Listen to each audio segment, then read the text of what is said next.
Busquen por favor en sus Biblias, 1 Timoteo capítulo 4. 1 Timoteo capítulo 4. Gracias por tu ministerio, Leo. Y los niños o las niñas en este caso pueden salir a su tiempo de clase. ¿Ya? 1 Timoteo capítulo 4.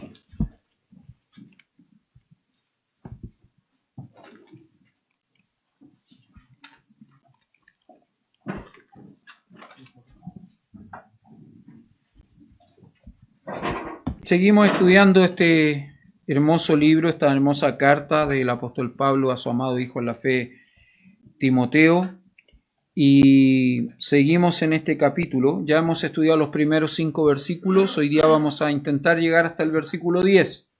¿Ya? Vamos a intentar, no prometo nada, pero bueno, vamos a hacer el esfuerzo. Leamos desde el verso 1 hasta el 10, simplemente para tener ahí el contexto completo de lo que vamos a estudiar. Pero el Espíritu dice claramente que en los postreros tiempos algunos apostatarán de la fe, escuchando a espíritus engañadores y a doctrinas de demonios por la hipocresía de mentirosos que teniendo cauterizada la conciencia, prohibirán casarse y mandarán abstenerse de alimentos que Dios creó para que con acción de gracias participasen de ellos los creyentes y los que han conocido la verdad. Porque todo lo que Dios creó es bueno y nada es de desecharse si se toma con acción de gracias. Porque por la palabra de Dios y por la oración es santificado. Si esto enseñas a los hermanos, serás un buen ministro de Jesucristo, nutrido con las palabras de la fe y de la buena doctrina que has seguido. Desecha las fábulas profanas y de viejas, ejercítate para la piedad, porque el ejercicio corporal para poco es provechoso, pero la piedad para todo aprovecha, pues tiene promesa de esta vida presente y de la venidera. Palabra fiel es esta y digna de ser recibida por todos, que por esto mismo trabajamos y sufrimos oprobios, porque esperamos en el Dios viviente, que es el Salvador de todos los hombres, mayormente de los que creen. Vamos a orar y vamos a comenzar nuestro tiempo de estudio esta mañana. Querido Señor, gracias por este día, por tu palabra, y ahora rogamos, Señor, ahora rogamos que hables a nuestro corazón por medio de la Escritura. Lo suplicamos por mérito de Cristo Jesús nuestro Salvador. Amén. Amén. Hermano, simplemente déjeme consultar, ¿no? A modo de resumen, siempre es bueno ir recordando y repasando lo que hemos ido aprendiendo. Primera de Timoteo, o las epístolas pastorales en general, ¿qué propósito tenían? ¿Recuerda? ¿Cuál es el propósito de estas epístolas, de estas cartas? ¿Se acuerda que ese propósito lo resumimos en el título de la serie que estamos desarrollando?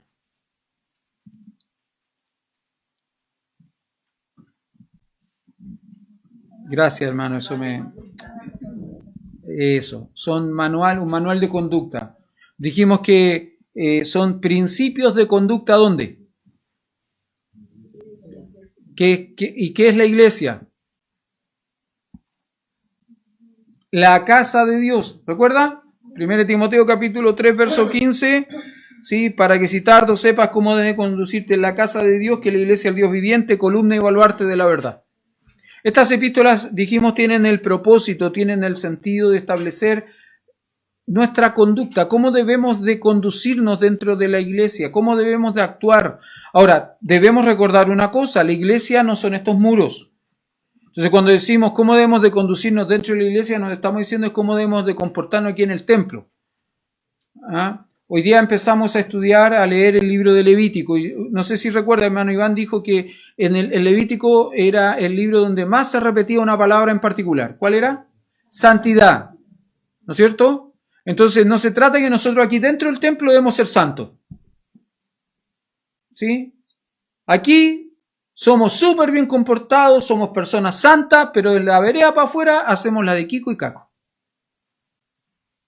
No se trata de eso, porque la iglesia no es este espacio físico. La iglesia somos nosotros en el lugar donde estamos. La iglesia es usted en su trabajo, la iglesia es usted en su colegio, en su universidad, la iglesia es usted en su casa. La iglesia es usted con sus familiares, con su familia y con sus familiares. Eso es la iglesia. Por lo tanto, este manual de conducta establece nuestra relación como iglesia con nuestro entorno, con aquello que nos rodea.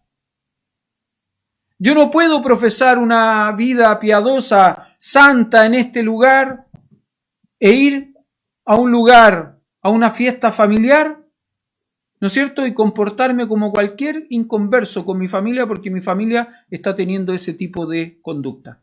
No, no puede ser eso. Yo debo marcar una diferencia, debo mostrar una diferencia. Se supone que cuando en un trabajo secular hay hombres, voy a citar los nombres, porque en mujeres sería mucho más feo, pero en hombres, ¿no? Que son buenos para los chistes verdes, los chistes picantes, ¿no es cierto? Si mis compañeros son buenos para contar chistes verdes, chistes picantes, se supone que cuando yo llego a ese grupo de personas, esas personas se limitan. ¿Por qué? Porque me respetan. Porque reconocen que en mí hay algo que es distinto. Reconocen que en usted hay algo que es distinto. Y no que cada vez que ellos cuentan un chiste picante, usted disimuladamente sonríe. Porque quisiera reírse a carcajada porque encontró bueno el chiste, pero no puede, ¿no? Por vergüenza. Hermano, la iglesia, recuerde, es usted al lugar donde usted va. Y este libro, estas cartas tienen este propósito, establecer estos principios de conducta. ¿Cómo nosotros nos debemos relacionar con la iglesia, en la iglesia y como iglesia en el lugar donde estemos? Sea cual sea. Aquí dentro del templo, en nuestra casa, en nuestro trabajo, en nuestro lugar de estudio, etcétera, etcétera, etcétera. Ahora, ¿por qué estoy diciendo esto? Porque estos principios de conducta o este manual de principio de conducta no solamente establece cómo debemos conducirnos, sino que también nos dice, cuidado, tengan cuidado, nos hace advertencia, porque como iglesia pasamos peligros, experimentamos peligro. Y en los primeros 5 versículos del capítulo 4 se establecen estos peligros, ¿se acuerda? Dice, se habla claramente de algunos peligros. ¿Cuáles son estos peligros? Que en los postreros días habrán algunos hombres que apostatarán de la fe, vale decir, abandonarán lo que creen, cambiarán lo que creen, incluso cambiarán lo que enseñan como creencia. Eso es, apostatarán de la fe.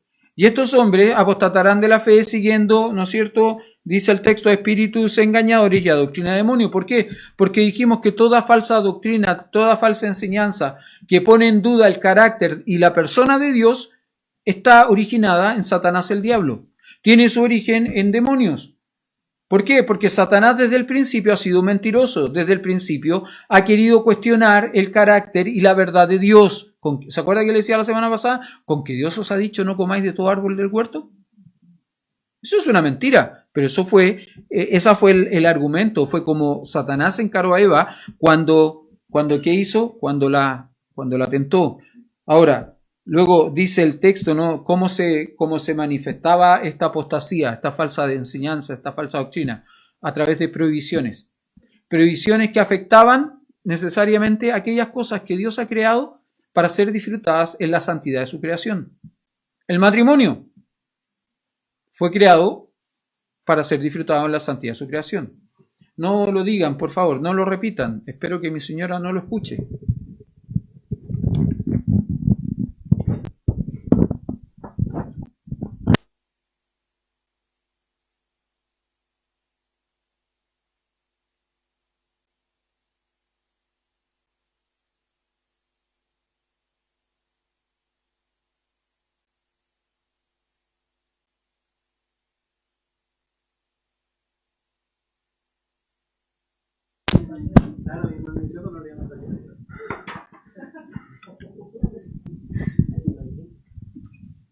No, así ella sabe cuando digo a quién me refiero la paciencia. 30 años, hermano, sí. Ahora, si yo le hubiese hecho caso a estos hombres, no me caso. ¿No es cierto? Porque ellos prohibían casarse, prohibían abstenerse de alimento, que Dios creó, ¿no es cierto? Como dice el texto, creó para que con acción de gracias, con gratitud, participemos los creyentes. ¿Por qué? Porque todo lo que Dios creó es bueno. Hermano, toda la creación del Señor es buena. Lo que corrompió la creación del Señor no fue el Señor.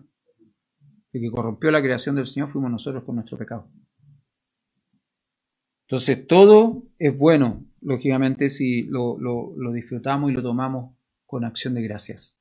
Con acción de gracias. Ahora, No sé si usted se acuerda, pero la semana pasada, cuando terminamos el estudio, yo les mencioné algo. Yo les dije que el versículo 6 era una bisagra en este pasaje. ¿Por qué una bisagra? ¿Qué función cumple una bisagra? ¿Abre y cierra? ¿Seguro? Permite el movimiento. Ese es el principal propósito de una bisagra. Fijar, unir dos cosas, dos elementos, uno de los cuales es fijo y el otro va a tener movimiento. Ese es el propósito real de la bisagra, fijar dos elementos, en este caso un muro y una puerta. ¿Para qué? Para que la puerta se pueda mover sin despegarse del muro. Bueno, en un sentido, este texto es una bisagra. ¿Por qué? Porque lo que hace, une lo que el apóstol Pablo ha venido enseñando como una advertencia en los primeros 5 versículos con las ideas que va a desarrollar ahora a partir del verso 6. Mire lo que dice el texto, verso 6. Si esto enseñas a los hermanos, ¿qué cosa? Si adviertes a los hermanos de los peligros que yo he planteado en los versos 1 al 5, si adviertes a los hermanos, serás un buen ministro de Jesucristo. Pero hay un detalle, hermano. Para ser un buen ministro del Señor Jesucristo, para ser un buen pastor, para ser un buen predicador, la predicación, la enseñanza de ese hombre no puede girar solo en torno de los peligros. Yo no puedo centrarme única y exclusivamente en advertencias. No puedo ir por la vida siempre advirtiéndoles y advirtiéndoles y advirtiéndole cosas a ustedes. No puedo hacer eso. Porque si no sería irresponsable, porque solamente concentrarme en lo malo dejaría de presentar la belleza de lo bueno. Un pastor, un predicador no puede hacer eso. No puede estar en ese, concentrarse única y exclusivamente en eso.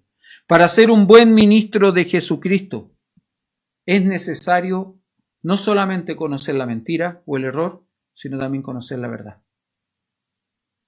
Creo que le he contado esta historia, ¿no?, en otras ocasiones. Hermano Gonzalo Nahuelán, algunos de ustedes le conocen.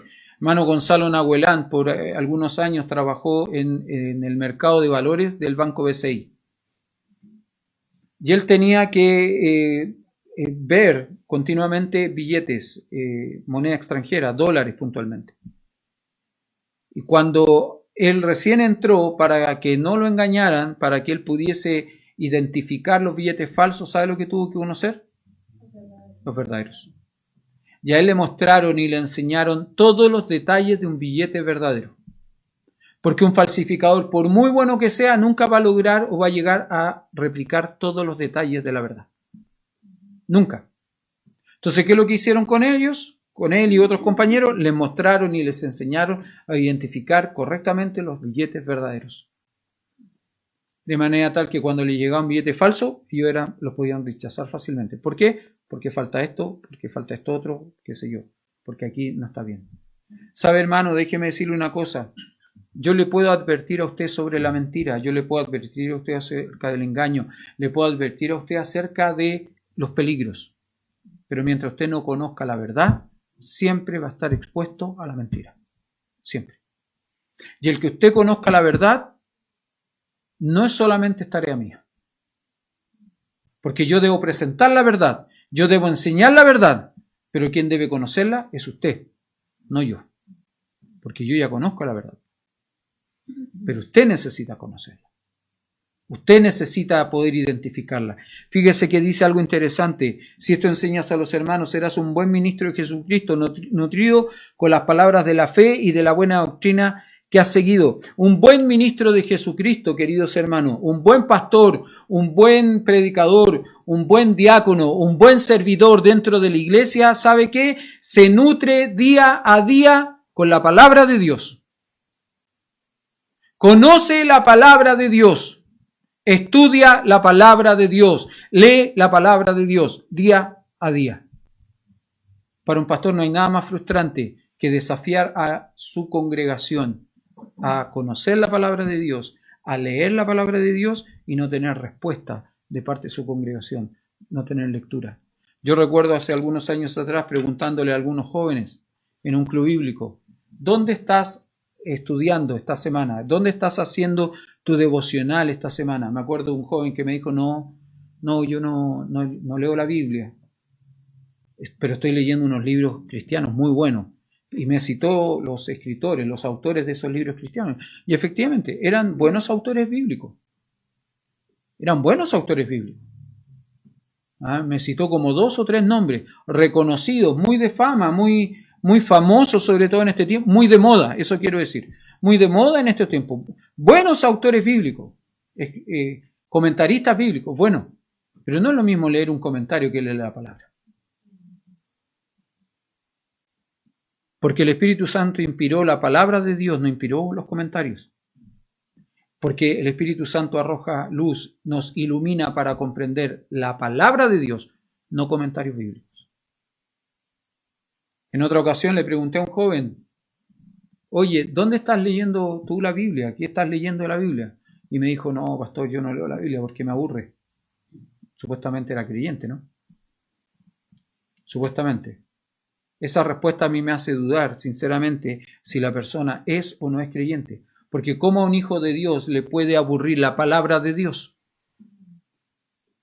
Yo estoy de acuerdo en esto, ¿no? Yo estoy consciente de esto. No, todos nosotros en algún momento de nuestra vida no quisimos escuchar a nuestros padres. ¿Sí? Fuimos porfiados y no quisimos escuchar a nuestros padres. Pero ¿cuándo no queríamos escuchar a nuestros padres?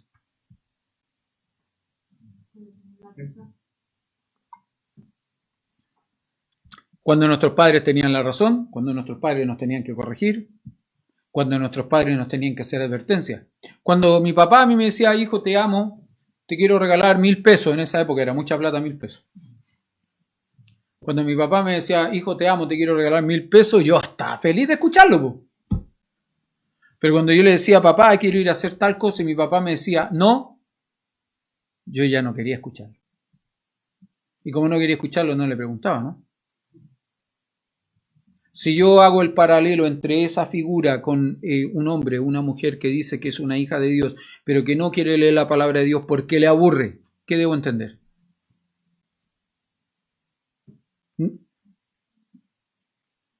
En el peor de los casos podría entender, no es un hijo de Dios. Y en el mejor de los casos podría entender, es un hijo de Dios que está apartado, que está lejos del Señor, que está rebelde de Él. ¿Por qué no lo quiere oír? No lo quiere oír. Un buen ministro de Jesucristo, queridos hermanos, es un hombre que es nutrido con las palabras de la fe, pero también tiene una buena doctrina. Tiene una buena doctrina. Todo hombre, todo pastor, predicador, ministro, siervo, servidor, diácono, sea lo que sea que haga dentro de la iglesia, necesita pasar un tiempo íntimo y personal con la palabra de Dios. Como dice Jacobo cuando escribe la carta de Santiago, todos nosotros necesitamos mirarnos en la Escritura como quien se mira en un espejo. Todos nosotros necesitamos mirarnos en la Escritura como quien se mira en un espejo. Usted no se miró en un espejo hoy día para ver si estaba chascón o estaba peinado, y cuando se dio cuenta que estaba chascón, salió nomás. Bueno, casi todo. No. ¿Ah? No, pues uno se miró en el espejo, vio cosas que había que cambiar y las corrigió, ¿no? Las arregló antes de salir.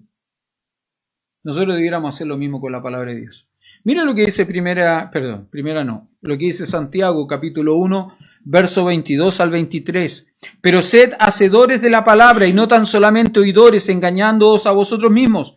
Porque si alguno es oidor de la palabra, pero no hacedor de ella, este es semejante a un hombre que considera en un espejo su rostro natural, porque él se considera a sí mismo, y se va, y luego olvida cómo era. Nosotros necesitamos mirarnos en la palabra de Dios cada mañana como quien se mira en un espejo para hacer los cambios necesarios en nuestra vida. La Biblia no siempre nos va a decir lo que nosotros queremos oír.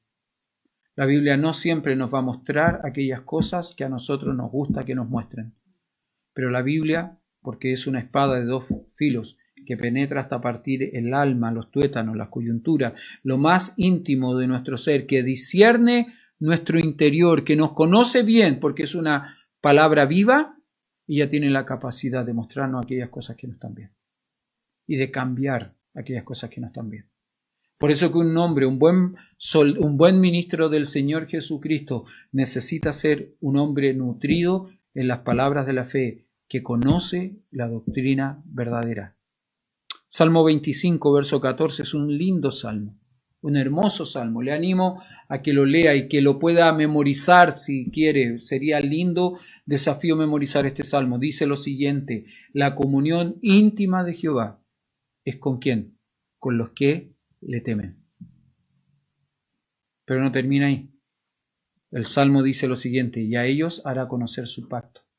¿Cuántos hombres, cuántas mujeres, cuántos creyentes hay que andan ansiosos por la vida, intentando conocer cuál es la voluntad de Dios para su vida? Que andan ansiosos por la vida, intentando saber qué es lo que Dios quiere de ellos, pero jamás leen la palabra de Dios, donde Dios se revela a nosotros. Recuerde que Dios se revela de dos maneras. De manera general, por medio de su creación. Yo puedo entender que Dios existe porque hay una creación que demanda a un creador. Las cosas no surgieron por generación espontánea. Las cosas no se desarrollaron por teoría evolutiva. Hermano, déjeme decirle una cosa: pensar que la creación tal cual nosotros la conocemos y la entendemos se creó a partir de la evolución. Para creer eso hay que tener más fe que para creer en Dios. Porque pensar que de la nada surgieron las cosas tal cual las conocemos, no se puede. Solo de la nada, a nosotros nos enseñaron en el colegio, yo creo que usted recordará esto, que de la nada sale nada. Sin embargo, la palabra de Dios nos enseña que en el principio creó Dios todas las cosas de la nada, pero las creó Él. Porque Él tiene el poder de crearlo así. ¿Sí? Tantas personas, bueno, estábamos hablando de la revelación general. La revelación general dice que la creación demanda la existencia de un creador. Lo que nosotros vemos, ¿no? La creación. Pero también se revela de manera específica. ¿Cómo? A través de la persona de su Hijo Jesucristo y a través de la palabra de Dios, que es su palabra. Hermano, no batalle en su vida, no se ponga ansioso, no se desespere, no pretenda conocer la voluntad de Dios para su vida. ¿Cuál es el plan, cuál es el propósito que Dios tiene para su vida si usted no quiere leer la palabra de Dios? Porque en la palabra de Dios está descrita, está revelada la voluntad de Dios para la vida de todos los hombres. Ahora, si usted me dice, la palabra de Dios, Nicolás dice, en la palabra de Dios dice que yo me voy a enamorar y me voy a casar con la Isidora. No, no dice eso. No dice eso. Si en la palabra de Dios dice que yo debo estudiar ingeniería eléctrica, entonces eso voy a estudiar, dice Pablo. No, no dice eso. Pero si en la palabra de Dios se establecen principios, normas, que me permiten a mí honrar a Dios con mis propias decisiones. En la Biblia no dice el nombre de la mujer con la que me voy a casar, pero dice las características. No debe ser en yugo desigual.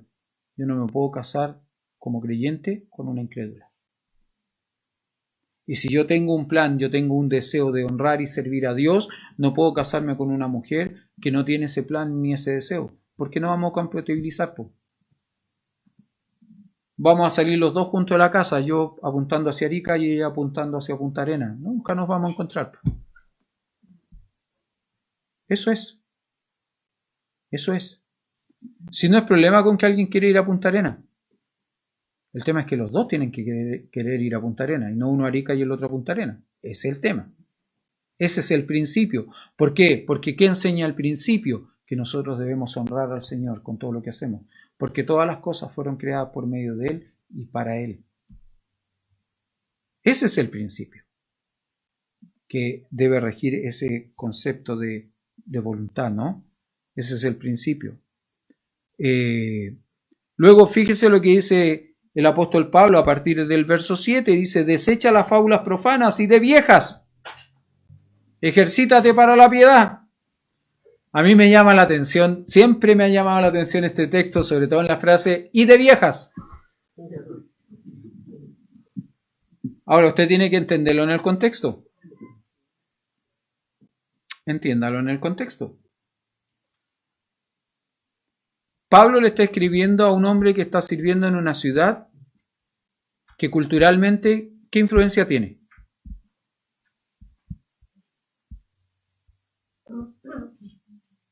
¿Qué influencia tiene la ciudad de Éfeso culturalmente? ¿Es una ciudad judía? ¿Es una ciudad romana? Sí, pero ¿qué cultura? Griegos, ¿sí?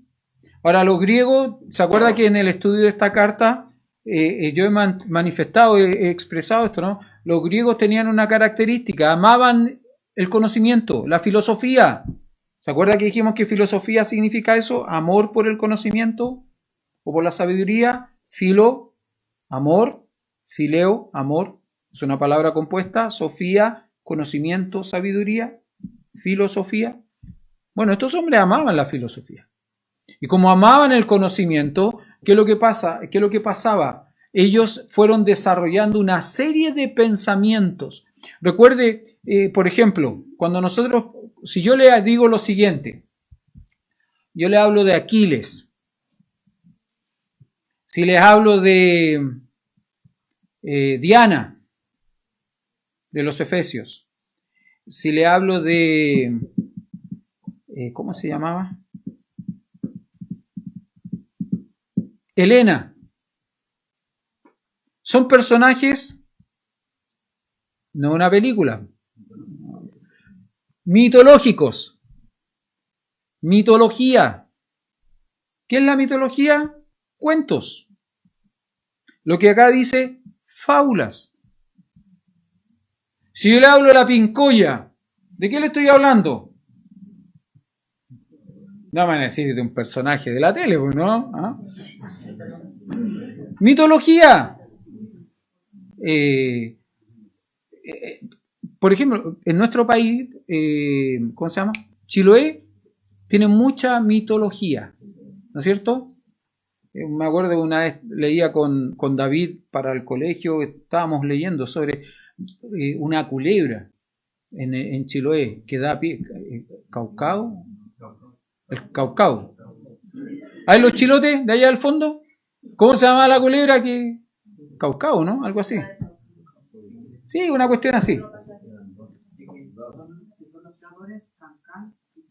Ese, ¿viste? No, Caucao era un puente. Caucao era un puente, también mitológico. Armado al revés. Ya, no, ya, olvidémonos. Salgamos de ahí, salgamos de ahí. Mitología, ¿no? Fábulas, cuentos. Pablo le dice a Timoteo lo siguiente: cuidado, Timoteo. Tú estás inmerso en una sociedad, en una cultura, en una ciudad que le presta mucha importancia, le da mucha importancia, mucho valor a cosas que no tienen valor, que no son reales, que son cuentos, son fábulas. Ahora, déjeme explicar por qué, dónde me llama la atención, porque habla de fábulas profanas, fábulas mentirosas y de viejas. Y no es que quiera enfatizar las viejas, no. Simplemente quiero explicar esto, hermano, déjeme explicar esto. Comúnmente, ¿quiénes eran las que les contaban cuentos a los niños para dormir? Las abuelitas, ¿no? ¿Sí? Ahora, con esto simplemente estoy diciendo esto, no estoy dando una mala connotación a la expresión. Cuidado con las fábulas profanas, Timoteo, con estos cuentos de mujeres mayores, porque la mitología griega se fue traspasando de generación en generación por las abuelas. Por las abuelas. Perdón, yo no puedo desarrollar un principio bíblico, no quiero enseñar No quiero enseñar algo a partir de una película. Pero si usted vio Troya, la película, probablemente podrá recordar una escena donde está Aquiles a la orilla de una playa junto con su mamá. Y su mamá le hace ciertas advertencias en la película. Si usted no la ha visto, perdone por estarle spoileando la película, ¿no? Pero le hace cierta advertencia. Y una advertencia que le dice es que no vas a volver. Pero también le dice, pero si no vas, serás olvidado por las generaciones, serás olvidado por los libros de historia. Nadie te recordará. Generalmente las fábulas, los cuentos, los mitos se traspasaban de generación en generación por medio de mujeres mayores. ¿Por qué? Porque eran las mujeres, eran las personas que más tiempo pasaban con los niños en casa. Recuerde que un niño en esta cultura casi no tenía relación, casi no tenía contacto con su padre hasta los 12 años. Cuando el padre le tomaba y le empezaba a enseñar un oficio, lo empezaba a preparar como hombre para su adultez.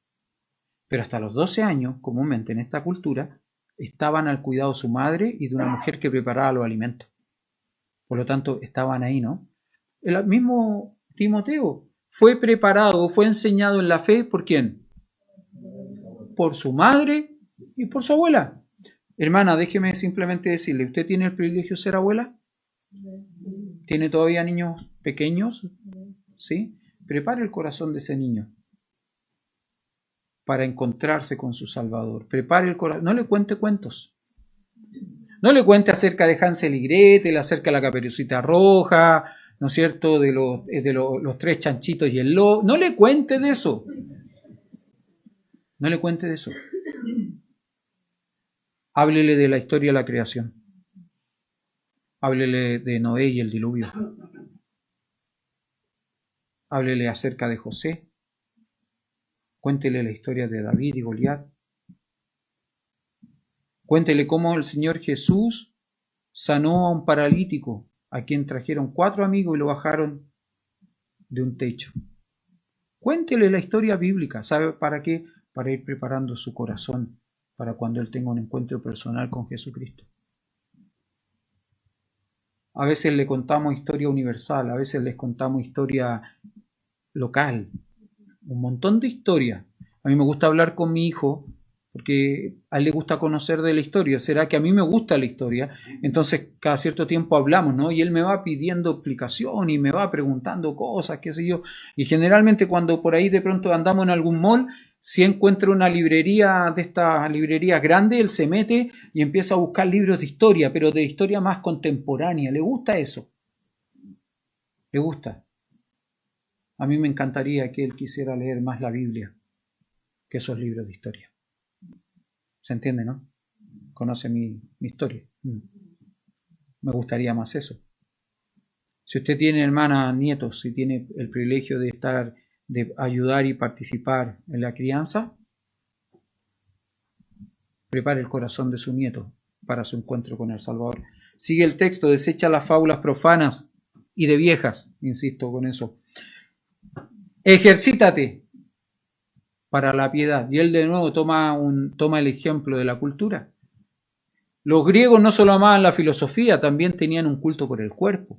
Las primeras olimpiadas las desarrollaron los griegos. La carrera de maratón se debe justamente ¿a qué? A una carrera de un hombre. No fue una carrera, sino fue la corrida de un hombre que peleó en una batalla, la batalla de Maratón, y que corrió 42 kilómetros para llegar hasta su ciudad natal, hasta su pueblo natal, para dar un comunicado. Triunfamos. Y después de decir triunfamos, vencimos en la batalla, cayó muerto. Por eso que la carrera del maratón, el maratón de las Olimpiadas, tiene 42 kilómetros y tiene esta característica, porque debe su nombre a esto. Surge ahí, nace ahí. ¿Se entiende? Es simplemente para notar cómo la historia, de alguna manera, ha ido influyendo en el tiempo. ¿Sí? Ahora, ellos valoraban el cuerpo. Entonces Pablo va a tomar este ejemplo de la valoración del cuerpo, del ejercicio físico, y va a decir, ejercítate. ¿Para qué? Para la piedad. Ahora ejercítate. Después el apóstol Pablo, un libro más, en 2 de Timoteo, capítulo 2, al principio del capítulo 2, el apóstol Pablo va a tomar el ejemplo de 3 oficios: el soldado, el atleta, el labrador. Y le va a decir Pablo a Timoteo, tú pues, hijo mío, fuérzate en la gracia que es en Cristo Jesús, lo que ha oído ante mí, de mí ante muchos testigos, esto encarga a hombres fieles que sean idóneos para enseñar a otros, también a otros. Mire el ejemplo del soldado. Verso 3, tú pues sufre penalidades como buen soldado de Jesucristo. Ninguno que milita se enreda en los negocios de la vida a fin de agradar a aquel que lo tomó por soldado. Luego va a decir, y también el que lucha como atleta no es coronado, sino lucha legítimamente. Y por último va a decir, el labrador para participar de los frutos debe trabajar primero. 3 ejemplos: soldado, atleta, labrador. El apóstol Pablo siempre está tomando figuras, ejemplos de cosas que se conocían. A mí me gusta un poco la didáctica, la pedagogía didáctica que tenía el apóstol Pablo para enseñar. Me gusta en este sentido, porque era bien claro. Y él va a decir, ¿no?, respecto del atleta, y también el que lucha como atleta no es coronado, sino lucha legítimamente. Fíjese que un poco más adelante, ya casi en el epílogo de la carta, casi terminando la carta, el apóstol Pablo, en el capítulo 4, verso 7, dice lo siguiente: he peleado la buena batalla. ¿Se acuerda? Habla del soldado. He acabado la carrera, el atleta. He guardado la fe. He guardado la fe. Y él va a decir lo siguiente: por lo demás me está guardada la corona de justicia. Y aquí toma el ejemplo, la corona de justicia es un ejemplo nuevamente atlético. ¿Qué es lo que recibían los atletas que vencían? Una corona de laurel. Eso es lo que recibían. ¿Qué es lo que recibía un emperador conquistador o un general que conquistaba? Una corona de laurel. Él se paseaba en un carro, entraba a una ciudad paseándose en un carro con una corona de laurel. O si no, simplemente, si no la llevaba puesta en la cabeza, un esclavo iba detrás con la corona en alto, ¿no es cierto?, sobre su cabeza, sin colocársela, iba ahí mostrándola. Pero el esclavo también iba diciéndole algo al emperador o al general conquistador. ¿Sabe lo que hacía? ¿Sabe lo que le decía? Llevaba la corona y le iba hablando al oído y le iba diciendo, no te olvides que eres un hombre. No te olvides que eres un hombre. Se lo estaba continuamente diciendo. No te olvides que eres un hombre. ¿Por qué? Porque había mucho reconocimiento, había mucha gloria. Porque la gente le estaba continuamente victoriando, ¿no?, aplaudiendo, nuestro general, y ese hombre podría creerse algo que no era. Entonces el esclavo le iba recordando, no te olvides que eres un hombre. No te olvides que eres un hombre. Ahora el apóstol Pablo, tomando el ejemplo, simplemente dice, el que lucha como atleta, para ser coronado necesita luchar de manera legítima. ¿Se acuerda? No sé, no estoy seguro si fue en las Olimpiadas no me acuerdo si las Olimpiadas fueron en el 88 o en el 92 en Barcelona. Pero creo que fue en el 88. Sí, me parece que sí. No fue en el 88. Fue en el 92. La Olimpiada del 92 en Barcelona. Una carrera que fue la carrera de la historia. Ben Johnson, por un lado, un atleta canadiense de origen jamaiquino, creo que era, contra Carl Lewis, el hijo del viento. Carl Lewis había roto todos los récords en la Olimpiada de Los Ángeles 4 años antes. Había ganado todas las medallas de oro en las cuales él participó. Y era la carrera de la historia. Ben Johnson versus Carl Lewis. Corrieron. En menos de 9 segundos Ben Johnson corrió y ganó la carrera. Llegó primero. Carl Lewis simplemente se acercó a saludarlo. Lo felicitó. Todo bien. Los premiaron. Pusieron la típica, ¿no? Los podios, subieron, pusieron las medallas en cada uno. En Ben Johnson la de oro, Carl Lewis la de plata, las coronas, cantaron los himnos, todo el cuento. 2 días después de la carrera, salió a la luz pública que en las tomas de muestra de dopaje, Ben Johnson había arrojado que se había dopado para correr. ¿Sabe lo que pasó? Le quitaron todas las medallas, le quitaron todos los premios, todos los reconocimientos. ¿Por qué? Porque no había luchado legítimamente. No había luchado legítimamente. El apóstol Pablo le dice a Timoteo en capítulo 2 de 2 de Timoteo 2:5, y también el que lucha como atleta no es coronado, sino lucha legítimamente. O sea, el ejemplo de un atleta está presente en la enseñanza del apóstol Pablo. Y Pablo le va a decir a Timoteo, ejercítate para la piedad. Ahora, interesantemente, el apóstol Pablo en el verso 8 va a hacer un contraste entre lo que es temporal y lo que es eterno. Entre lo que es temporal y lo que es eterno. ¿Por qué razón? Fíjese lo que dice el verso 8, porque el ejercicio corporal para poco es provechoso, Por eso yo no hago ejercicio. ¿Para qué? Pues si no es provechoso. Claro, que ando todo complicado. En las noches yo me acuesto y me duelen las piernas, de las rodillas hasta la punta de los pies. Oye, que me duelen las dos piernas. ¿No? Me duele la espalda a veces. No, sí, estoy complicado. ¿Se abrió la puerta sola?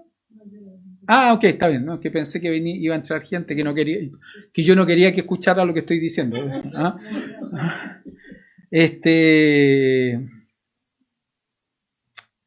Pablo hace un contraste entre lo que es temporal y lo que es eterno.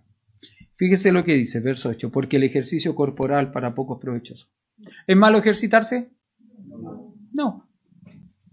No, la verdad que no. No es malo el ejercicio físico. ¿Tiene beneficios? Sí, pues. Sí, pues.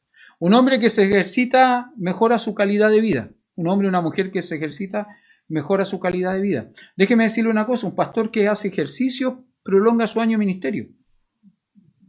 ¿Sí? Dejémoslo ahí. Dejémoslo ahí. No es malo, además debemos recordar algo, ¿no? Nuestro cuerpo, ¿qué es del Espíritu Santo? Templo, ¿se acuerda? Primera de Corintios capítulo 6, verso 19, verso 20. ¿O ignoráis que sois templo del Espíritu Santo? Otra cosa, fíjese qué interesante, porque nuestro cuerpo debiese ser una ofrenda ante el Señor. ¿Se acuerda? Romanos capítulo 12, verso 1. Os ruego por las misericordias de Dios que presentéis vuestros cuerpos en sacrificio vivo, santo, agradable a Dios, que es vuestro culto racional. ¿Sí? ¿Se acuerda? Entonces, lógicamente, nosotros debiésemos de cuidar nuestro cuerpo. Pero déjeme hacerle una pregunta. El cuidado físico, el ejercicio físico, el ejercicio corporal, ¿tiene beneficio eterno? No. Esa es la verdad. Usted se puede ver súper bien, se puede sentir súper bien aquí en la tierra. El jueves, cuando fuimos a la casa del hermano Luis, hermana Gladys, le contábamos un poco a Ashley acerca de un poco la historia del hermano Luis aquí en la iglesia.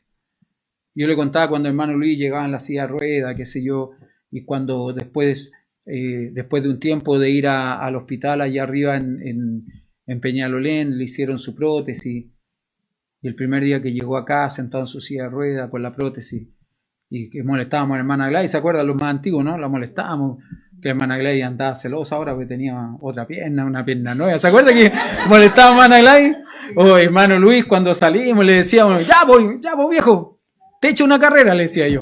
¿Ah? Lo molestábamos harto, ¿no? Y él, hermano Luis, muerto de la risa ese día jueves, contándole a Ashley. Y yo le decía, ¿sabes qué, Ashley? Probablemente uno de los días más emotivos en la historia de nuestra iglesia fue cuando él llegó el primer día, sentado en la silla de ruedas, con sus dos patitas. Y le decía, la pata de palo y la otra.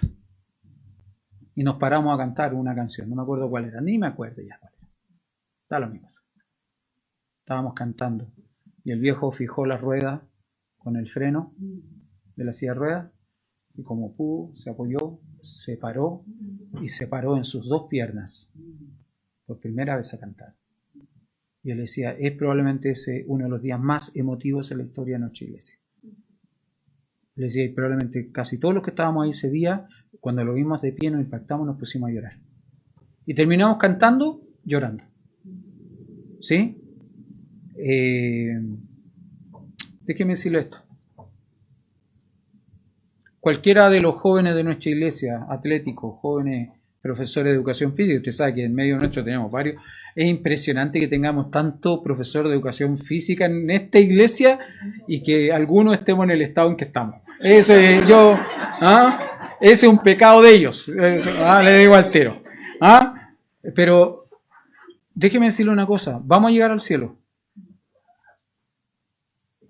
Y el viejo va a llegar con su cuerpo glorificado, transformado. Con sus dos patitas, ya no una de palo, sus dos patitas, tal cual. Su cuerpo va a ser glorificado. No va a haber más enfermedad, no va a haber diabetes, no va a haber todos los problemas que está teniendo, no va a tener problemas en el oído, que está medio sordo, no va a tener problemas en la vista porque ya no ve, tiene que usar una tremenda lupa. Y otras cosas más que él tiene. No hay nada más de eso en el cielo. Y él no va a tener en el cielo nada que envidiarle a los cuerpos atléticos de nuestros profes de educación física. ¿Sabe por qué? Porque todo el provecho, todo el beneficio del ejercicio corporal es beneficioso aquí en la tierra, pero no añade nada allá arriba en el cielo. Por eso que es temporal. Pero Pablo, que está haciendo el contraste, dice lo siguiente, ¿no? En el verso 8, porque el ejercicio corporal para poco es provechoso, pero la piedad para todo aprovecha, pues tiene promesa de esta vida presente y de la vida venidera. Y sí, ¿se acuerda cómo hemos definido piedad, no? ¿Se acuerda lo que hemos dicho de la piedad? La piedad es tener esta actitud pro Dios. Es tener esta actitud que busca honrar a Dios con todo lo que hacemos, con todo lo que somos. Es lo que dice el rey Salomón terminando Eclesiastés. ¿Se acuerda de Eclesiastés capítulo 12, verso 13? Que el todo del hombre es temer a Dios y guardar sus mandamientos. Eso es piedad. Y eso sí tiene una promesa en esta vida. ¿Por qué? Porque cuando vivimos vidas piadosas, tenemos un mejor vivir. No estoy diciendo con esto que todas nuestras necesidades están satisfechas, que todos nuestros problemas están resueltos, que todas nuestras enfermedades son sanadas. No estoy diciendo eso. Simplemente estoy diciendo que cuando vivimos una vida piadosa tenemos un mejor vivir. ¿Sabe por qué? Porque descansamos y confiamos en los planes y propósitos divinos. Y aún en la enfermedad encontramos un sentido en Dios. Aún en la necesidad, cuando escasea el pan, cuando faltan los alimentos, encontramos un plan y un propósito divino en el Señor. Por eso que la piedad tiene beneficio en esta vida, pero también tiene beneficio en la eternidad. ¿Sabe por qué? Porque un día vamos a llegar a la eternidad. Y la eternidad va a revelar el fruto de nuestro servicio piadoso al Señor. Yo no sé cuántas personas han tomado decisión por Cristo en esta iglesia. Quizás muchos han tomado decisión por Cristo en esta iglesia y no permanecieron en esta iglesia. Yo no sé en los años cuántas personas han sido desafiadas, y perdón que haga esta autorreferencia, que ojalá no se malentienda. Quiero que lo piense de usted, no solo de mí. Yo no sé cuántas personas fueron desafiadas a la fe y al conocimiento del Hijo de Dios por mi testimonio. No lo sé. Quiero que usted lo piense pensando en su propio testimonio. Pero sí sé que un día vamos a llegar a la gloria, vamos a llegar al cielo. Y el cielo va a revelar esa cuenta que yo no conozco. El cielo va a decir esa cuenta que yo no conozco. Entonces la piedad efectivamente tiene promesa, ¿no? Verso 8, pues tiene promesa en esta vida presente y también en la venidera. ¿Y cómo termina el texto? Palabra fiel es esta y digna de ser recibida por todos. ¿Cuál palabra? La advertencia contra la apostasía de los primeros 5 versículos, cuando sea necesario, porque de pronto va a haber que hacer esta advertencia nueva, ¿no? Va a haber que admonestar a la iglesia y advertir a la iglesia acerca de los peligros, sí, pero como dije, no puede ser que de las 52 semanas del año, 51 estemos hablando de peligro y advertencias. ¿Sí? Palabra fiel y digna de ser recibida por todos. Esta palabra. Pero sobre todas las cosas, el hecho de poder animar a la congregación, desafiar a la congregación a vivir vidas piadosas. Hermano, yo necesito animarle a ustedes, yo necesito desafiarle a ustedes a que vivan vidas piadosas, que lean la palabra cada día, que oren cada día. Hay un coro de niños. Lee tu Biblia, llora cada día. No, es que eso es para niños, no, eso es para todos, hermano. Ojalá nosotros pudiésemos cantar ese coro. ¿Cómo es? Lee tu Biblia, llora cada día, ora cada día. Ya, pues si se lo sabe, hágalo. ¿Ya? Ahora fíjese qué interesante, como dice, cómo termina el verso 10, que por esto mismo trabajamos y sufrimos oprobios, porque esperamos en el Dios viviente, que es el Salvador de todos los hombres, mayormente en los que creen. El desafío de un siervo del Señor siempre será poder presentar a todo hombre perfecto en la persona de Jesucristo. Colosenses capítulo 1, verso 28. Y que Cristo sea formado en nuestras congregaciones. Ese es mi deseo, esa es mi oración como pastor, que Cristo sea formado en la vida de ustedes cada día. ¿Se acuerda? Gálatas 4:19. ¿Se acuerda? Porque nosotros fuimos predestinados. No para salvación o condenación. Fuimos predestinados para ser conformados a la imagen de Jesucristo. Que Jesucristo sea formado en nosotros. Y esa es la oración. Esa es la oración. Ese es el deseo de un pastor, de un predicador, de un siervo, de un servidor, de un diácono. Ese es el deseo. Ese es el deseo. Ahora, esto lo hacemos con nuestra mirada puesta no en el trabajo, que a veces es fatigoso, a veces es difícil, a veces es complejo. No en el sufrimiento, que va a venir. Porque el sufrimiento siempre vamos a tener, de una o de otra manera, siempre. Pero sino que con nuestra mirada puesta en el Dios viviente, que es nuestro Salvador. Yo quiero terminar esta mañana simplemente animándole a lo siguiente. Mire y busque lo eterno. Mire y busque lo eterno. No lo temporal. No lo temporal. Hermano, con mucho cariño le voy a decir esto. Yo voy a disparar en una dirección. Quiero explicar esto. Yo voy a disparar en una dirección. Si usted está en esa dirección, no es mi culpa. Yo no lo estoy buscando a usted. Simplemente voy a disparar en una dirección. Busque por lo eterno. No busque por lo temporal. Si usted tiene tiempo para el gimnasio, para jugar a la pelota, para reuniones familiares, para cumpleaños, para celebrar aniversarios número 30. Yo por eso no voy a tener ni una celebración. Si usted tiene tiempo para todo eso, pero no tiene tiempo para congregarse,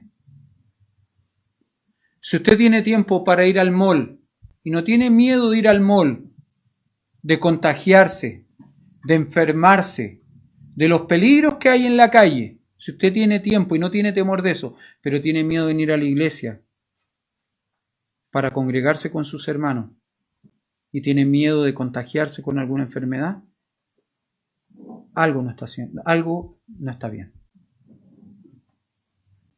No está mirando por lo eterno. Solo está disfrutando de lo temporal. Cuidado, querido. Cuidado, querido. Busque y mire lo eterno. Sosténgase como mirando al invisible. Confíe en que Él le puede cuidar y le puede ayudar y le puede animar. Vamos a orar.